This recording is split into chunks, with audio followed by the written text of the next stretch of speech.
America is the land of bright lights and broken dreams, a place that delights and inspires a hunger for fame. It's also a place that some people find hard to leave, even after death. My name's Gail Porter and I'm a skeptic. My name is Chris Fleming and I am a sensitive. It's my mission to investigate alleged sightings and hauntings of Hollywood ghosts.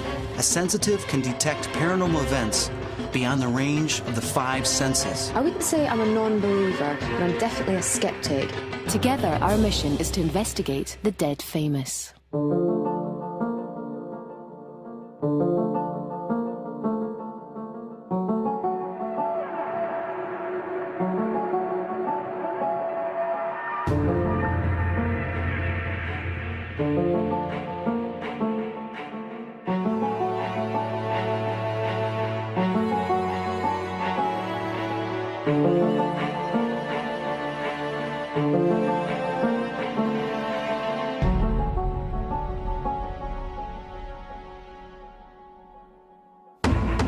James Dean is one of the most idolized screen stars of all time, a man who became an icon of American culture in a spectacularly brief career.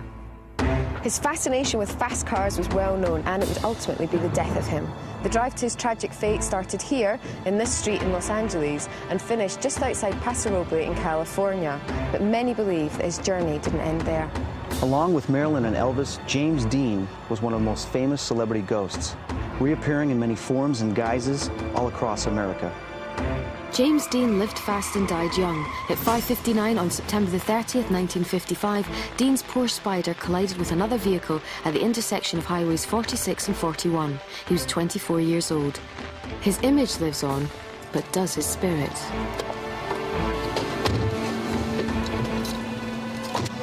Our journey would retrace his drive of that final fateful day. But would the brevity of his life and the violent nature of his death prove too much for our emotions as we endeavour to find his spirit? What? Why are you bringing me here?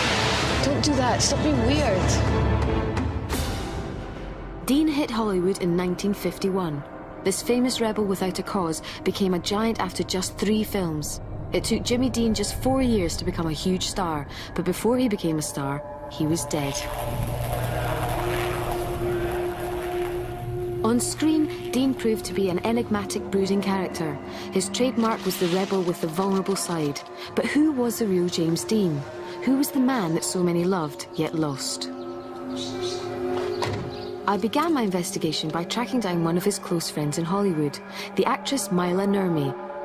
Most famously known as Vampira, Maila was a huge cult figure as the host of a popular late-night horror movie show. But she was proving to be a hard woman to track down. Across town, I'd finally found Vampira in an LA restaurant. While she looked different to her infamous gothic image of the 50s, her eccentric spirit was still evident. James and Vampira were kindred spirits, and their connection lasted beyond his death. What was it about Jimmy Dean that attracted you to him? He's a spirit reborn. Many of us are, not here for the first time. He was an old soul, and I think maybe they put a few people in the same package, a few spirits. Really? And how long were you friends for? Oh, I think it was about 17 months. Well, still, I guess.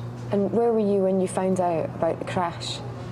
Oh, I was at home and the phone rang, and my friend now phoned and said, have you heard the news? And I said, what news? And he said, he's dead. Did he know that he was going to die young?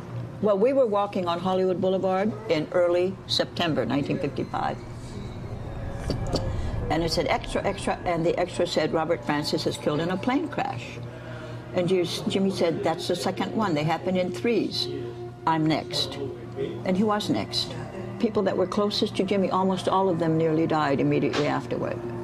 Their lives I had like 2 or 3 serious accidents, weird, strange, unnatural.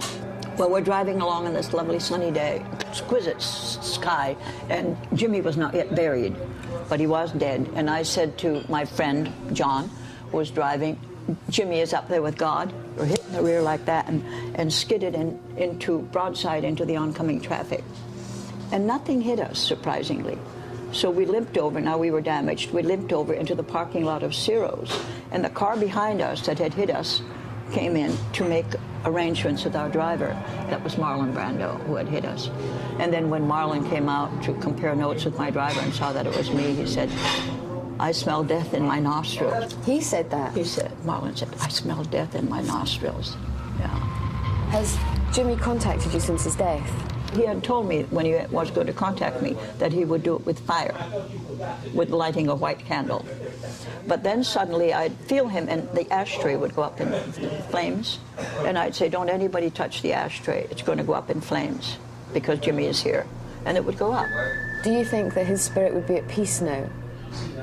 He's at peace now. I think he's wherever he's supposed to be doing other things. Darkness crept upon LA. I felt encouraged by Vampira's recollections. Lots of people have claimed to have seen his ghost. Would we be amongst them?